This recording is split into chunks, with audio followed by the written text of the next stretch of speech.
पण आता इथून पुढे तरी आमच्या चॅनलवाल्याला हात जोडून विनंती आहे, हुल्लडबाज आंदोलक नाही आहेत, हुल्लडबाज सरकार आहे. त्याला 4 महिन्यापूर्वी आम्ही सांगितलं होतं आरक्षण दे, आम्हाला मुंबईला यायचं नाही. हे प्रश्न तुम्ही मुख्यमंत्र्याला विचारा.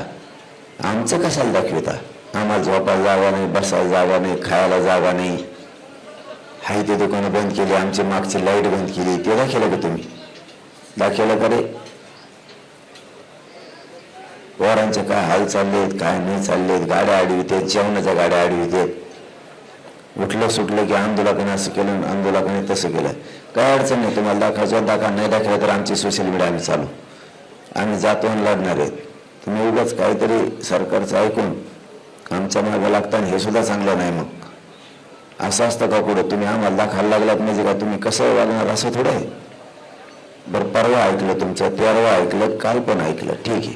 तुम्ही रोज तेच जर कांगडे भोंगडे आमच्यावर सरकारचं ऐकून करणार, आम्ही तुमच्या चॅनलबद्दल विचार करणार, 100% करणार. बघा करतो का नाही. एवढं जर मी शब्द फेकला ना, सगळं रिपोर्ट मारून टाकतील. DTH असो, तुमचं काही असो, काही एक चॅनल बघणार नाही तुमचं. जे सांगितलं नाव घेतलेलं चॅनल बघणारच नाहीत मराठी. म्हणून पोरं हुल्लडबाज नाहीत, पोराची भावना समजून घ्या. पोराचं म्हणणं इथं चिखली रेंद आहे, सरकारनं सुविधा नाही केली, जबाबदारी सरकारची असती. जेवणच आमचं बंद केलं.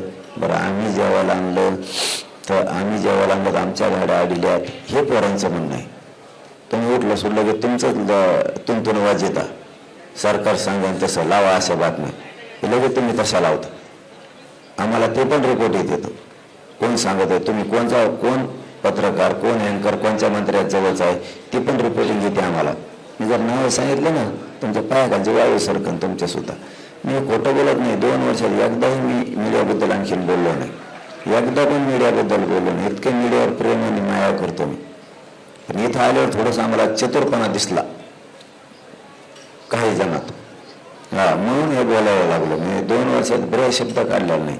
देवासारखे आहेत चॅनलवाले आणि पत्रकार, देवासारखे. पण इथं आल्यावर काही जण साबरेपणा ते दिसला आम्हाला, लक्षात आलं साबरापणा आमच्या. ठीक आहे, आम्हाला नीट करायचं. तुमच्या एकट्यामुळं तुमच्या संपादकाला अडचण येणार, तुमच्या चॅनलला अडचण येणार, हे पण ध्यानात ठेवा तुम्ही. माझं म्हणणं पुन्हा एकदा समजून घ्या, तुमच्या एका पत्रकारामुळं तुमच्या संपादकाला आणि चॅनलला अडचण नाही आली पाहिजे या मताचा मी आहे. आणखीन मी नाव घेतलं नाही, मला घ्यावं लागेल नाविराजे. मग नंतर माझं पोरांना हात जोडून विनंती, पोरावर होत असतं कमी जास्त झालं तर होऊ द्या. पोलीस बांधवाला सहकार्य करा, मुंबईतल्या सामान्य लोकांना सहकार्य करा. सगळ्यांनी CST असं इकडे तिकडे कुठं असताना ते जागा सोडून द्या. अरे मी तुमच्यासाठी तरफडतोय पोराव, मला आज उठता बसता येणार आता, मला या अंगावरचे अंगावर होता ना, तुम्ही जरा समजून घ्या. मला तुम्ही जर उपोषणा सुद्धा बोलायला लागत असताना तर काय अर्थ आहे का त्याला?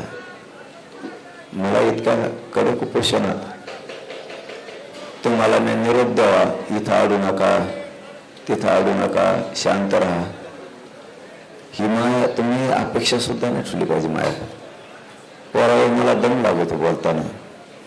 आज 4था दिवस आहे, पहिले 2 दिवस म्हणजे एकूण 6 दिवस. मला तुम्ही आता बोलायला सुद्धा लावायला नाही पाहिजे. मी तुम्हाला म्हणायला पाहिजे का इकडे उभा राहू नका, तिकडे उभा राहू, तुम्ही मनानेच रस्त्यावर उभा नाही राहिला पाहिजे, तुम्ही गाड्याने अडल्या पाहिजे मनानेच.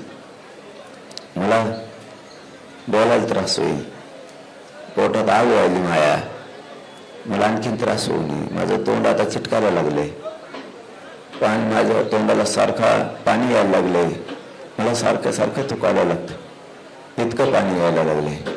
शरीरातलं पाणी माझ्या बाहेर निघायला लागलंय तोंडातून आता. म्हणून माझ्या सगळ्या मराठा बांधवांना, आंदोलकांना माझी विनंती आहे, तुम्ही कोणीही अडवणी करू नका. CST असन काय असन, ग्राउंडवर येऊन बसा, गाड्या ग्राउंडवर लावा आणि शांत राहावी माझी तुम्हाला नम्रपणानं विनंती. सगळं आता isakal.com आहे देशातील नंबर 1 ची मराठी न्यूज वेबसाईट. प्रत्येक अपडेटसाठी isakal.com ला नक्की भेट द्या.